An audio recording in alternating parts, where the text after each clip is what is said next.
même temps que Jésus ne vient au monde, en pensant le sens, il a été prophétisé qu'il devait sauver son peuple et le nom du peuple c'est Israël. Maintenant, à l'arrivée de Jésus-Christ, nous allons voir maintenant qu'il va faire autre chose en dehors de ce qui a été dit avant son arrivée. Nous interrogeons toujours la Bible. Jésus-Christ maintenant, quand il est venu, il a fait sa vie, il a grandi. Il a commencé son mystère. Et quand il a commencé son mystère, il a choisi 12 apôtres. Les 12 apôtres, et il devait les envoyer à une mission. Là, Jésus-Christ lui a donné les instructions dans Matthieu 10 au verset 5 à 7. Matthieu 10, le verset 5. Oui. Quels sont les 12 que Jésus envoya après leur avoir donné les instructions suivantes? Quels sont les 12 que Jésus envoya avant leur avoir donné les instructions? Ce qui est clair. N'allez pas chez les païens. Jésus demande à ses apôtres, les 12 qu'il a envoyés, de ne pas aller vers les païens à son époque. N'entrez pas dans les villes des Samaritains. Jésus a ordonné à ses disciples de ne pas aller vers les Samaritains. Allez plutôt chercher les brebis perdues de la maison d'Israël. Jésus a formellement demandé à ses disciples d'aller vers les brebis perdues de la maison d'Israël. Jésus a demandé aux enfants, à ses disciples, à ses contemporains, de ne pas prêcher l'évangile à d'autres personnes que les enfants d'Israël. Jésus-Christ n'a pas dit cela parce qu'il est venu comprimer la prophétie avant son arrivée. Jésus-Christ commence la mission. L'ordre a été donné par les disciples d'aller prêcher l'évangile aux enfants d'Israël, les brebis perdus, les enfants d'Israël. Maintenant, Jésus-Christ lui-même un jour, en partant, lui avec ses disciples, il y avait une femme cananéenne qui est venue envers Jésus-Christ. Elle est venue demander l'aide auprès de Jésus-Christ qu'elle a fait de descendre sur lui. Que nous allons lire maintenant dans Matthieu 15, verset 21 et 28. Nous devons nous poser aujourd'hui. Voilà la question rhétorique qui sort toujours. Si Jésus-Christ ne peut pas nous sauver, si Moïse ne peut pas nous sauver, Abraham ne peut pas nous sauver, Noé ne peut pas nous sauver, Zacharie ne peut pas nous sauver, Néhémie ne peut pas nous sauver, Jérémie ne peut pas nous sauver, Ézéchiel ne peut pas nous sauver, Suleiman ne peut pas nous sauver, David ne peut pas sauver les Togolais. Qui est-ce qui va nous sauver? C'est la question que nous nous posons.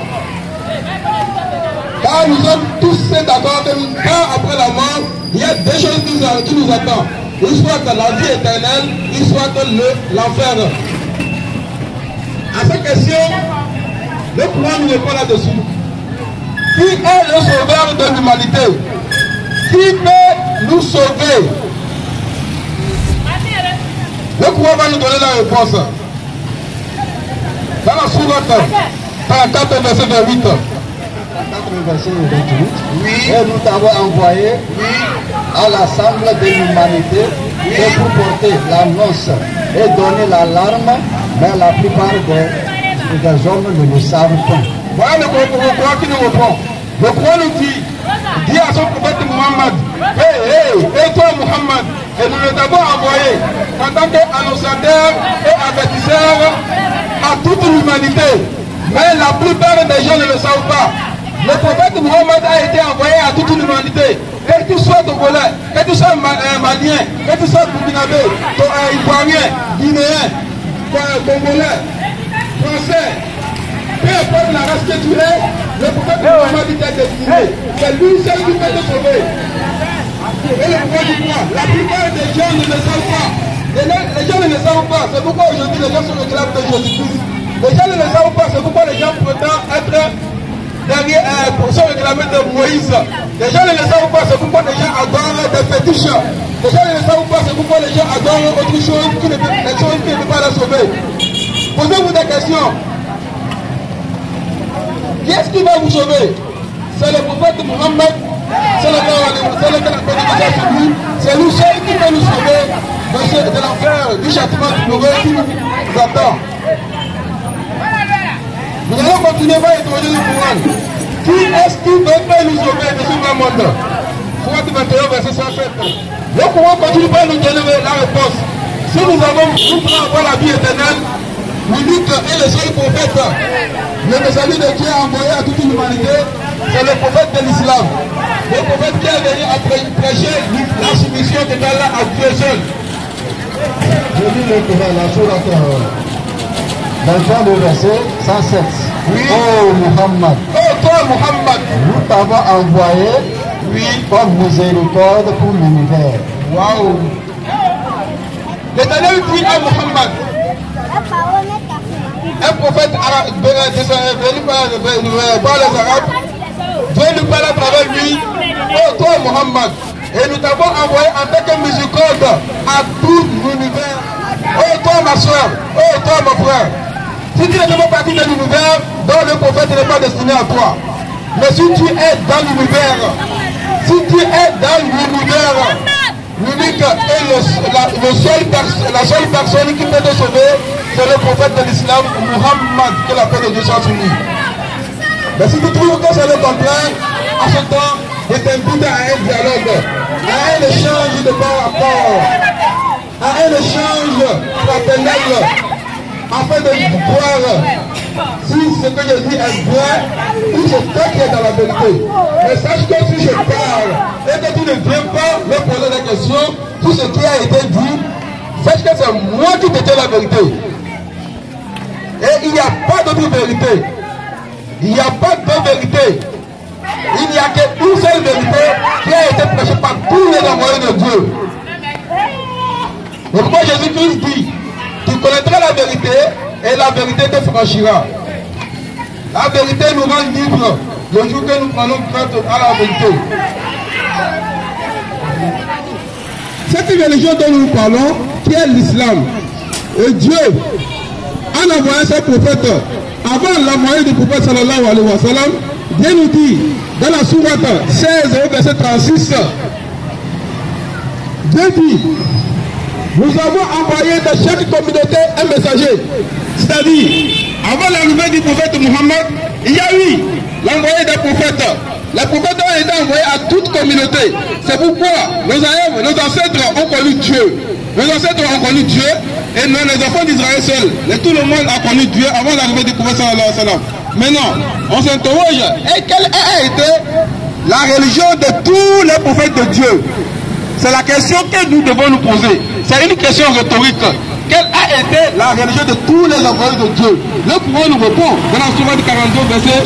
Qu'est-ce que vous savoir aujourd'hui? Il a établi pour vous, en matière de religion, et ce qu'il avait prescrit à Noé, ce que nous te révélons à toi-même. Dieu dit à travers le prophète Muhammad, le prophète de l'islam, que ce que nous avons en jeu à toi Muhammad, c'est ce que nous avons en jeu à Noé. C'est-à-dire, le nom de la religion, la soumission à Dieu seul, c'est ce qui a été révélé à Noé. La même religion qui a été révélée à Abraham. Ce que nous avions prescrit auparavant à Abraham, oui, à Moïse, oui, à Jésus. À Jésus-Christ, que la paix de Dieu soit sur lui. Dieu dit, le nom de la religion qui a légué, qui a donné au prophète Moïse, c'est l'islam. La soumission à lui seul. Dieu dit, le nom de la religion qui a donné à Jésus-Christ, c'est l'islam, la soumission à Dieu seul. Donc, si quelqu'un d'autre prêche une autre évangile que cela, la personne ne parle pas de Dieu. Il parle de lui-même.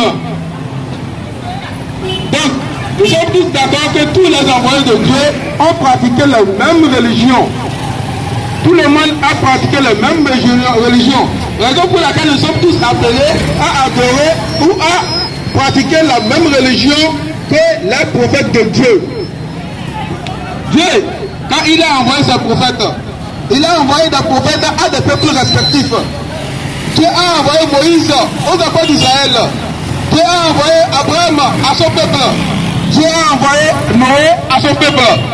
Dieu a envoyé aussi Jésus-Christ à ce peuple. Dieu qui a envoyé Jésus-Christ à ce peuple le confirme dans le Saint-Coran, dans la sourate 51, verset 6. Souviens-toi également de Jésus, fils de Marie, qui disait, ô fils d'Israël, je suis le messager de Dieu envoyé vers vous.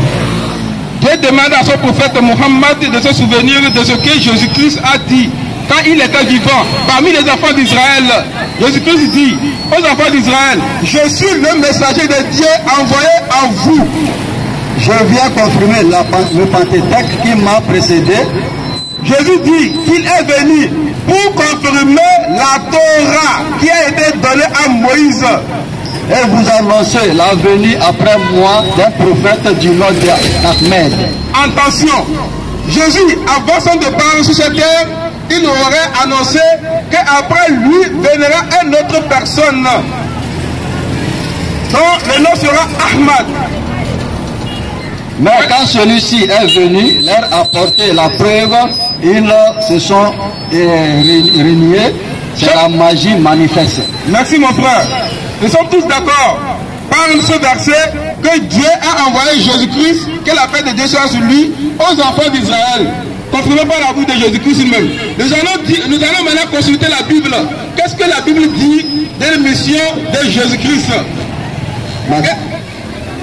Ok, nous lisons Matthieu 1, verset 21. L'ange dit à Joseph, n'oublie pas de prendre ta femme Marie. Dis-moi. L'ange dit à Joseph, n'oublie pas de prendre ta femme Marie, car l'enfant qu'elle concevra viendra du Saint-Esprit et c'est lui qui sauvera son peuple des péchés. Merci.